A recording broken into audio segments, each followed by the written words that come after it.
नमस्कार मित्रांनो, लग्नानंतर होईलच प्रेम या मालिकेच्या येणाऱ्या पुढील भागात आपल्याला खूप मोठा ट्विस्ट पाहायला मिळणार आहे. मित्रांनो, पार्थ आता जाता विचार करत असतो की काव्याला आपल्यापासून दिवस हवा आहे. त्यामुळे तो आता तिला म्हणतो की मी तुमच्या आयुष्यातील सगळे प्रॉब्लेम संपवण्याचा प्रयत्न करत होतो. पण खरं तर मीच आहे तुमच्या आयुष्यातील सगळ्यात मोठा प्रॉब्लेम, त्रास आणि तुमच्या आनंदासाठी मी तो देखील सॉल्व्ह करायला तयार आहे. आता ही काव्य पार्थची माफी मागायला लागते. त्यावर पार्थ म्हणतो की मी परत येईल, पण माझ्या फिलिंग्स आता परत येणार नाही. तुम्हाला माझ्यापासून मोकळीक हवी आहे ना? आता हा आनंद मी तुम्हाला नक्की देणार. आणि रागातच पार्थ तिथून निघून जातो. काव्यासोबत नवीन संसार मांडायचा आणि सुखाचा संसार करायचा असं त्याचं स्वप्न असतं. अगोदर नंदिनी आपल्याला मिळाली नाही आणि आता काव्यही आपल्यापासून लांब चालली आहे.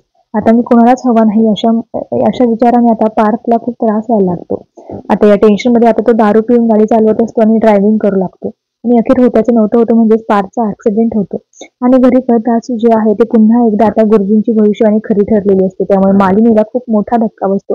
मालिनी खूप चिंतेत पडते की म्हणते काय चाललंय माझ्या दोन्ही मुलांसोबत. दोन्ही मुलांच्या आयुष्यात एक ना एक विघ्न येत आहे. नेमकं चाललं काय आहे आणि त्याच्या मुळाशी जाण्याचं आता मालिनी ठरवते. त्यामुळे आता मालिकेत पुढे काय होईल हे सगळं पाहणं खूप रंजक आहे. पण तुम्ही मालिका पाहताय का? मालिका तुम्हाला आवडते का? ते कमेंटमध्ये नक्की कळवा. धन्यवाद.